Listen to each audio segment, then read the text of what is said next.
Vale, gracias. Muchas gracias. Bueno, aquí estamos, espectaculares.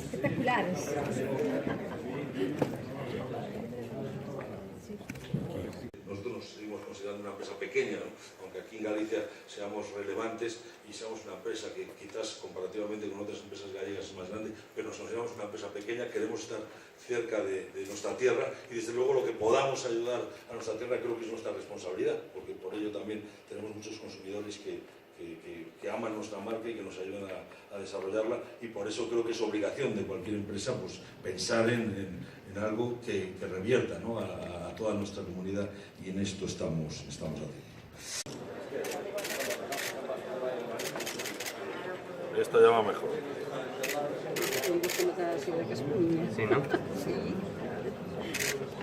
Como tiro las cañas, ¿eh? ¿Puedes mirar fuera, no? Un segundo.